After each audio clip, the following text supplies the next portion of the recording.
Well, hello everyone, welcome back to another video of the F1 2020 Driver Career with Alfa Romeo, episode number 82 today for the Dutch Grand Prix Season 6, round number 2. We have of course missed the previous episode, the opener at Bahrain, that will tell you all the liveries and driver transfers for this final season, and recommend you go and check them out. Of course, subscribe if you are new to the channel, see plenty more driver career mode episodes on both F1 2020 and F1 2021. But anyway, moving to R&D, this Sashi upgrade is actually quite on the rise. It's not there yet though, which is unfortunate because I think I've not quite got enough R&D points for this minor weight reduction one. So yes, there was also an invitational event. I should point out the last time I'm probably going to see classic cars on this channel, unfortunately, as they're not in F1 2021.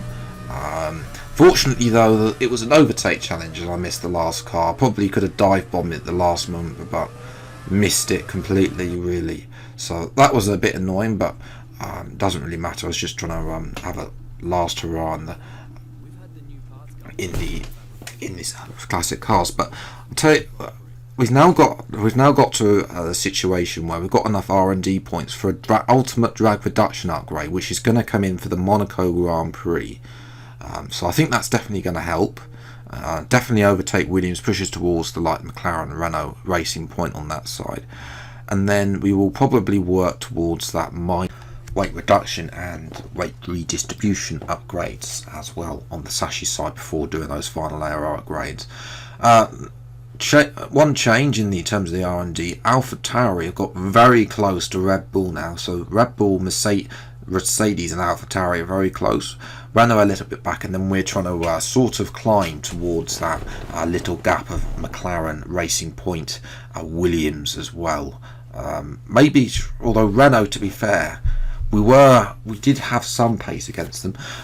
Between practice and qualifying, decided to purchase that minor weight reduction upgrade just so we can get it on the car as well in time for Monaco. So yes, upgrades are coming. Hopefully we were not going to be at the back for too much longer, and hopefully George can also challenge us in this car, because so far, well, in the first opening race it was all me after it, even though he out qualified us. But anyway, this was my fastest lap. As you can see, usual service down in P18. I mean, not surprising. Watch the tyre temperatures. They're not really too that bad on qualifying, but the thing is as you guys know, if you've been watching this channel a lot, I do like to do a second run on my first set of tyres in the short qualifying, to see if I can improve on the first time. The thing is though, is on the second lap, the front left heats up, so you just don't generate any time whatsoever. But anyway, you can see here 102 degrees, it's alright at the moment. We'll see how catastrophic it gets in the race, but 3.5 tenths up anyway on our previous best time. I'm sure that's going to be an improvement that we do. It's actually slightly faster than Stroll, but Stroll, I don't know if he's ahead of us. Russell is definitely ahead of us. Hopefully he can give us a bit of a tow as well. Stroll's improved. There we go. 5.5 tenths up, almost 6 tenths up now coming out the final corner onto the banking.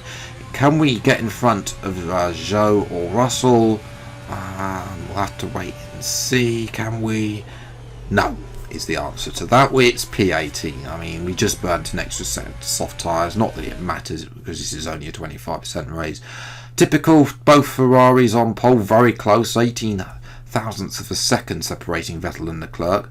Gasly out there as well, again showing the AlphaTauri looks strong. The Renault's a little bit further behind. We'll see what we can do though. It's time for the race for today's Dutch Grand Prix.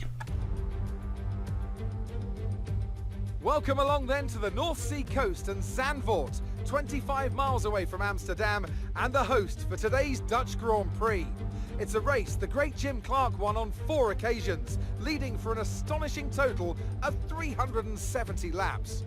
4 lefts and 10 rights make up the 14 corners of the narrow and demanding Zandvoort circuit, with plenty of peaks and valleys over the course of a 2.6 mile lap, which will demand absolute concentration from our drivers here today. Now, Anthony Davidson, I wonder, might we be in for some early pit stops today from the midfield teams, or trying to put some pressure on, or disrupting things for the leaders up front? If you're in the middle of the pack, you know, you got your own race to run. I don't think they're going to be thinking about causing trouble up front. However, closer to the head of the pack, don't be surprised to see some split strategies. If you're running second and third, for example, bringing one car in for an undercut while leaving the other one out there longer can put a lot of pressure on the leader and maybe force them into an error.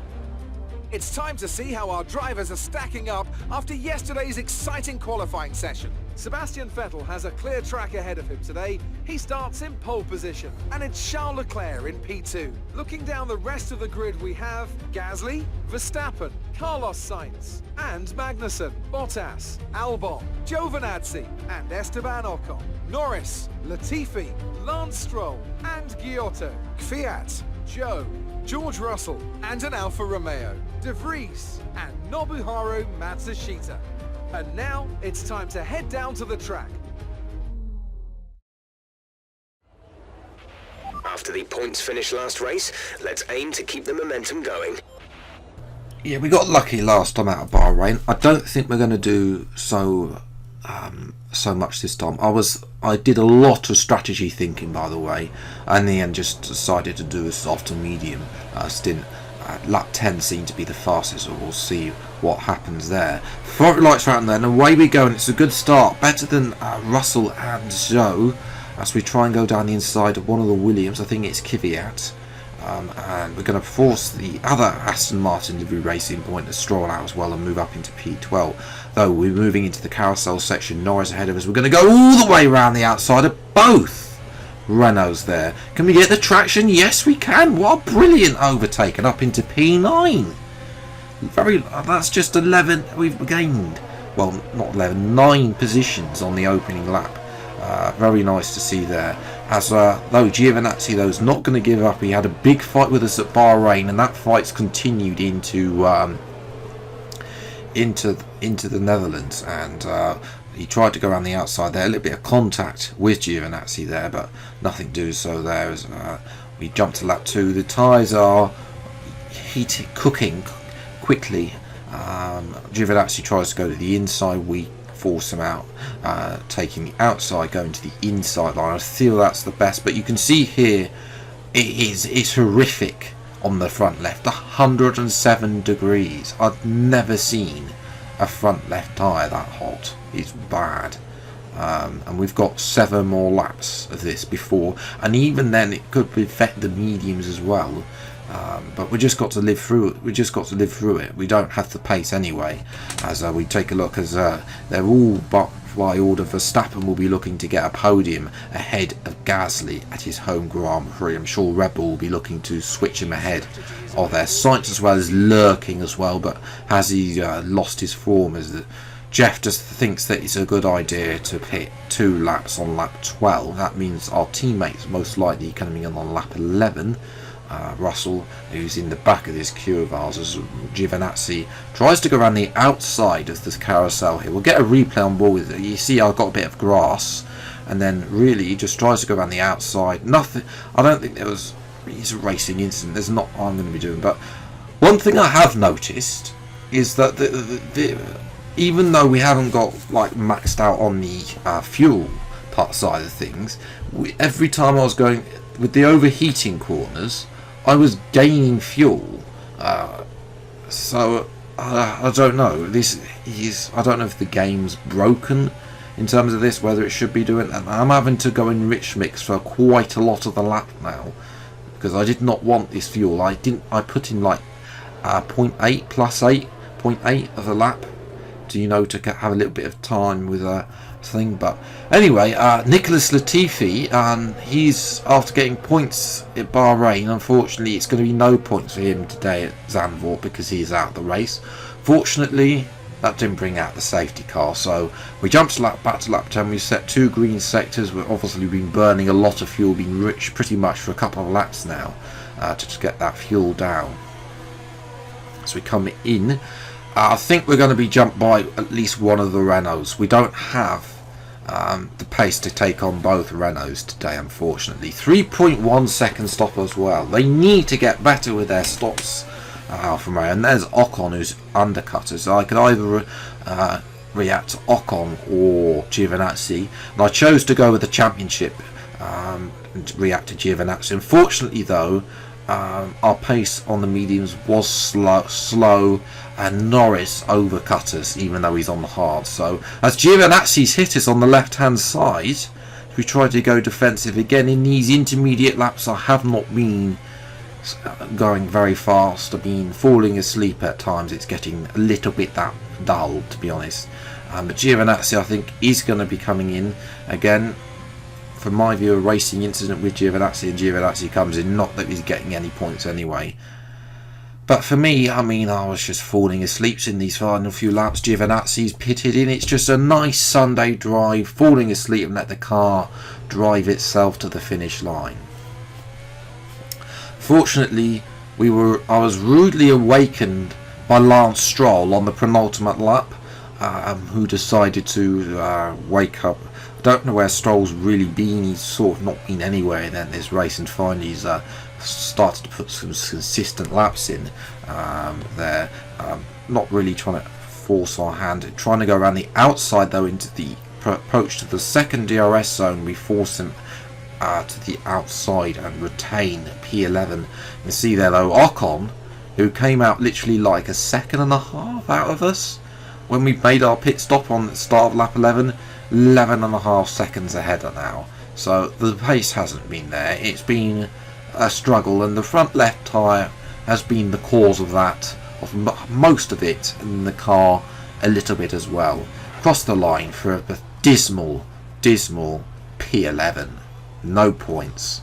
Very disappointing, and very regretting that I chose to Zandvoort over Austria. Will not be making that mistake again. But yes, Vettel had a very comfortable cruise ahead as Charles Leclerc in the end. Leclerc not comfortable, even though he was close to Vettel in qualifying. Verstappen got close. He jumped Gasly in the end through the pit stops. Sainz, Bottas, I mean, it's an improvement for Bottas considering his car broke on the previous race, but it's still not enough there for Mercedes really to challenge for the World Championship. And I mean, Leclerc still has a 14-point lead over Gasly, who did get 4th place today. Gasly's not really in there though. He doesn't really have the car to fight the Ferraris really, so he's looking for 3rd place. In terms of I'll put it down to 9th now, but 5th place though is still on the constructors. The top 4 teams are too powerful, I'm afraid, and Ferrari are way out in front anyway. Amazing performance out there. I'm sure you're pretty happy with that. I do hope that Claire isn't on F1 2021, because I don't want to answer our interview questions anymore. A great performance it wasn't though. We were looking for points. We were in the points by the end of lap 1, and our hard work hasn't really gone that well. Yes, obviously that aero upgrade, that will be coming in as well. And then after that, I'm thinking of the ultimate upgrades, but they cost 3,000 R&D points, but not on the aero side, but on the chassis side. But the aero upgrades, like one of these, would probably be enough to live us on, put us on par with McLaren, and even then they're only downforce upgrades, so I don't know whether we should put them on. I think we're going to prioritise the weight reduction and weight redistribution, those ultimate upgrades first. Hopefully Alfa Romeo start upgrading some of the facilities as well, because that way I think we've got one facilities upgrade coming in. Durability wise, I won't be doing anything of that because we are comfortable. Ferrari had the worst anyway, because we didn't do any upgrades as well. But 9th in the championship. Monaco, it's been a good track for me so on this game, but we got our first podium there for Red Bull there back in season 2, but this is season 6, so our podium would be a very big arse. Points, that's something that could be possible. It depends on the tyre wear. Obviously it's a bit less around there. They don't have the front left, so that's all to look forward to next week. 3 episodes, I should point out, next week as well, because the F1 mod departs us on Thursday. But until the next video then, I'll see you next time. Take care, thanks so much for watching, enjoy your day, and goodbye.